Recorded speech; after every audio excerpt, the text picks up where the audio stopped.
ہمارا نفس تو چاہتا ہے من مانی کرنا، ہم اپنی خواہشات کو پورا کرتے ہیں. ہمارا نفس اور شیطان ہر وقت ہم کو بہکاتے ہیں. ذرا کیا جلدی ہے، ابھی تو بہت دیر ہے، ذرا مزے اڑا لو، بعد میں کچھ تیاری کر لیں گے جب بڑھاپا آئے گا. بھائی کوئی گارنٹی ہے بڑھاپے کا زمانہ ہم کو ملنے والا ہے؟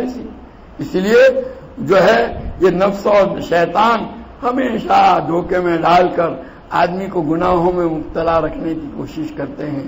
نبی کریم صلی اللہ تعالی علیہ وسلم کا ارشاد ہے، نعمتان مغبون فیہما کثیر من الناس الصحۃ والفراغ. اللہ کی دو نعمتیں ایسی ہیں کہ جن کے معاملے میں لوگ دھوکے میں ہیں. لوگ یوں سمجھتے ہیں کہ یہ نعمتیں ہمیشہ باقی رہے گی. کہاں باقی رہے گی؟ یہ دنیا ہمیشہ باقی رہنے والی نہیں، آپ اور ہم باقی رہنے والے نہیں. تو ہم اور آپ کو جو نعمتیں ملی ہوئی ہیں وہ کہاں باقی رہنے والی ہیں؟ کوئی چیز دنیا کی باقی رہنے والی نہیں.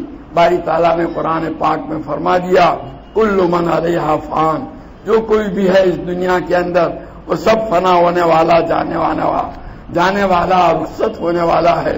تو وہ دو نعمتیں کون سی ہیں؟ الصحۃ والفراغ، تندرستی اور فرصت.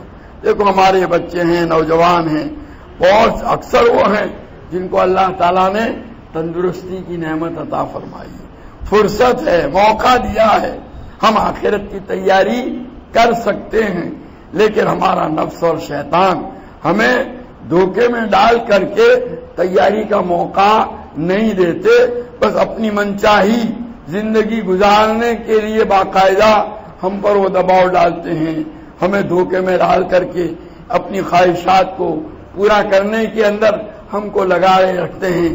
یہاں تک کہ اسی حالت میں اچانک موت آ جاتی ہے اور آدمی ہائے ہائے کرتے ہوئے دنیا سے رخصت ہوتا ہے، اور جو تیاریاں اس کے لیے کرنی چاہیے تھی وہ کرنے کا موقع نہیں ملتا.